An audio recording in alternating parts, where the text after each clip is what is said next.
Alright, this is the video for the discussion about the Boomerang generation. So the article I'm focusing on is the one with the Boomerang generation in the title, from The Guardian. So we'll go into the questions. What were some of the family narratives mentioned in the article on the Boomerang generation that you read? Most of the family narratives consisted of a child moving or intending to move out and being unable to do so, or at least to maintain it, and they are thus forced to move back in with their parents. Did they come into conflict with the child moving back in with his or her parents? The parents didn't seem to have a problem with taking their child back, but a lot of the children were disappointed in some way or another, mostly to have lost their independence, or from feeling guilty that they're still taking from their parents when they felt that they should be on their own at this point. What are some potential benefits of the impact of being part of the Boomerang generation? Potential benefits of being a part of the Boomerang generation could be financial stability, and how that gives you a good place to get something set up for your actual independence afterward. And it also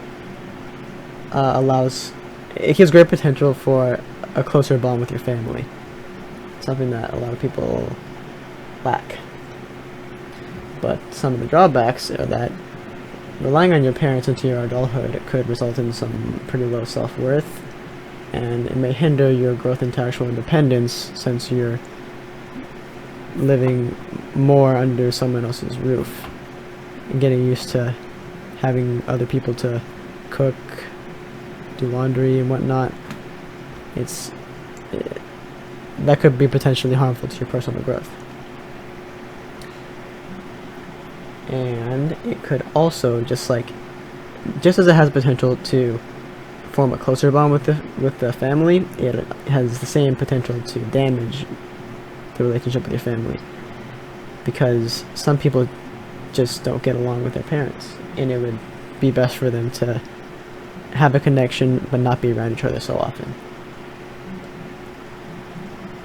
Are they evenly balanced?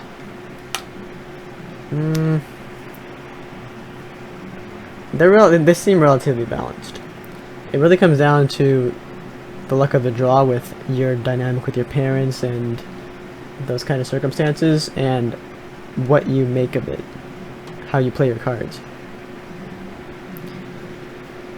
How did the people who wrote or were mentioned in the articles manage this new wrinkle in the connection-autonomy dialectic? The people in the articles seem to be appreciative of their support from their parents and the connections that came with that. But to balance out the autonomy part of that, most of them are trying to follow some sort of plan to achieve their autonomy. That's growing their business or saving up money, something that will get them out eventually.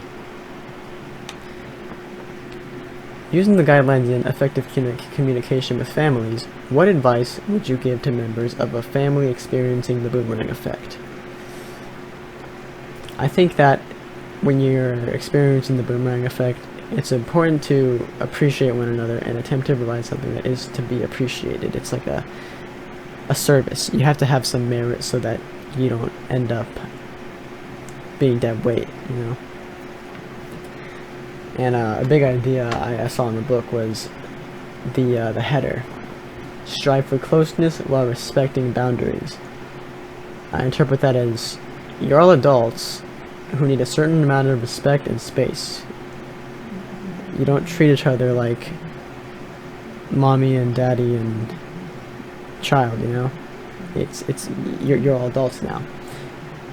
Where you draw your lines depends on the individuals, though.